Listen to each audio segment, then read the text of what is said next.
Dendam itu ibarat api yang disiram minyak. Dendam akan terus merasuk dalam hati seseorang dan menumbuhkan kebencian yang bertambah-tambah seiring waktu menguasai, dan dendam tidak akan pernah padam sebelum terbalaskan, sekalipun harus ditebus setelah kematian. Keluarga Agus Haryono dikenal sangat tertutup, baik kepada masyarakat di sekitar rumah maupun dengan sanak saudaranya. Dahulu Pak Agus pernah bekerja di sebuah pabrik plastik selama hampir 4 tahun. Akan tetapi, pekerjaannya itu berakhir seiring dengan bangkrutnya pabrik itu, serta dengan datangnya musibah yang menjemput ajal putra sulungnya yang masih remaja. Sejak peristiwa itu, Pak Agus maupun istri dan anaknya yang tersisa mengurung diri dari dunia luar dan makin tertutup keberadaannya. Di kalangan orang-orang yang masih sedarah pun, keluarga ini sangat terasing. Hampir seluruh sanak saudaranya menjauhi kehidupan mereka. Bahkan ada pula yang sangat membencinya. Dalam tiap acara kumpul keluarga, Pak Agus dan keluarga jarang hadir. Sepertinya cuma 1 atau 2 kali saja mereka muncul. Hal ini kian membuat keberadaan keluarga Agus Haryono terlupakan dalam silsilah. Pada akhir bulan April, saudara tertua dari Agus Haryono, yaitu Pak Raharjo, hendak menikahkan putri keduanya. Seluruh keluarga diundang untuk menghadiri hajatan sakral tersebut, termasuk keluarga Agus Haryono. Semula istri Pak Harjo merasa keberatan untuk mengundang keluarga adik iparnya yang konon aneh itu. Namun, hati Pak Raharjo yang merupakan kakak tertua dalam silsilah keluarga menuntut untuk mengambil perilaku bijak. Akhirnya, diundanglah keluarga Pak Agus. Keluarga Raharjo adalah keluarga tertua dan terkaya di antara keluarga-keluarga lain. Keadaan ini jelas berkebalikan dengan kondisi keluarga Agus Haryono yang serba kekurangan. Keluarga Raharjo tinggal di komplek perumahan elit, dibangun di area perbukitan yang sejuk. Rencananya, pesta pernikahan putri Pak Raharjo akan digelar di rumah pribadinya yang megah. Hari yang dinantikan pun tiba. Kamis pagi yang cerah, pesta pernikahan berlangsung hikmat dan meriah. Seluruh keluarga pun hadir dan seperti yang telah diduga sebelumnya, Pak Agus dan keluarganya tak kunjung memenuhi undangan. Hal ini bisa dimengerti oleh seluruh anggota keluarga. Kemahfuman ini bukan buah dari toleransi, tapi lebih pada ketidaksukaan mereka pada sosok keluarga aneh itu. Pesta pernikahan pun berakhir sore tanpa kehadiran keluarga Agus Haryono. Ketika senja menjelang malam, kabut turun di komplek perumahan tempat tinggal Pak Raharjo. Lokasi perumahan yang memang berada di perbukitan membawa udara dingin basah yang dengan segera menyelimutkan kabut putih di lokasi perumahan. Seluruh keluarga berkumpul dalam sebuah sesi acara temu keluarga besar non-formal di ruangan terluas di rumah keluarga Pak Harjo. Perbincangan mereka membahas pernikahan yang baru saja dilangsungkan siang tadi. Akhirnya, lambat laun arah pembicaraan itu berpindah ke pembahasan kisah naas keluarga Agus Haryono yang tertutup. Satu persatu ketidaksukaan dan unek-unek mengenai keluarga Agus Haryono dilontarkan dalam berbagai sudut pandang. Hampir semua mengeluhkan akan tumpukan hutang Agus Haryono dan istri yang tak kunjung dibayarkan. Semakin larut, topik pembicaraan ini makin memanas. Tiba-tiba, di tengah keasikan pergunjingan keluarga besar itu, terdengar suara deru mobil di pelataran rumah. Sebuah mobil bak terbuka berwarna hijau limau diparkir di antara mobil-mobil mewah di halaman luas itu.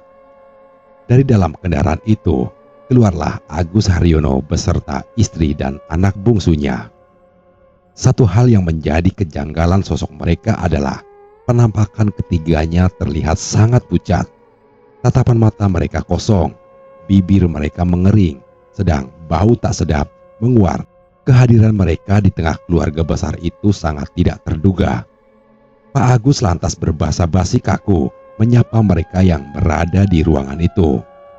Sapaan itu dibalas dengan tatapan mencela yang digambarkan dalam mimik-mimik wajah di sana. Tak satu pun suara yang muncul menyambut mereka, bahkan dari tuan rumah sendiri. Rupanya mereka masih terbawa oleh panasnya topik perbincangan sebelumnya, dan kehadiran keluarga Agus Haryono di tengah lokasi seolah-olah menjadi bonus sasaran lempar pisau yang nyata. Lalu, dengan sedikit canggung, Pak Agus beserta istri dan anaknya mencoba bergabung. Lalu, dengan sedikit canggung, Pak Agus beserta istri dan anaknya mencoba bergabung. Alih-alih disambut sapaan terpaksa, mereka mulai disindir dengan guruan ringan. Makin lama, guruan itu makin menjadi-jadi seiring dengan ditimpalinya omongan satu dengan omongan lainnya. Saat malam semakin larut, guruan itu berubah menjadi sindiran dan cemoohan pahit. Pak Agus hanya diam tak membalas badai hujatan dari saudara-saudaranya. Bahkan istrinya pun bergeming, seolah pasrah menerima hal itu. Merasa tak nyaman dengan suasana itu, Pak Raharjo selaku orang tua sekaligus yang sedang punya hajat, membubarkan perkumpulan dengan halus.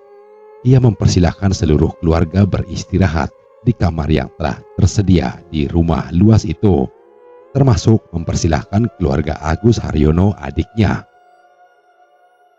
Tapi rupanya Pak Agus pribadi lebih memilih tidur di dalam mobilnya di halaman dan mengizinkan istri dan anaknya saja yang tinggal di dalam.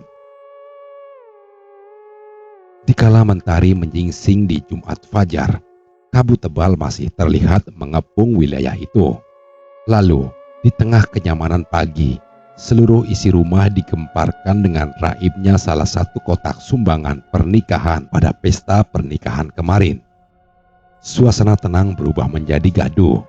Bersamaan dengan itu, telah diketahui bahwa sosok keluarga Agus Haryono menghilang. Baik istri, anak maupun Pak Agus sendiri lenyap bersama kendaraan mereka. Tudingan miring segera dialamatkan kepada keluarga itu. Seluruh keluarga memaki-maki kepergian keluarga Agus Haryono yang dituduh sebagai maling yang datang semalam hanya untuk mencuri. Cacian itu makin menjadi-jadi seiring berkumpulnya massa di lokasi tersebut. Pak Harjo selaku tuan rumah mencoba meredakan suasana. Lalu menjelang siang, satu persatu keluarga kembali melanjutkan pesta pernikahan dengan membawa perasaan mendalam atas peristiwa pagi itu. Malam datang lagi. Jumat petang itu kembali berhias kabut pekat. Seluruh keluarga besar masih tertahan di istana megah di atas bukit itu.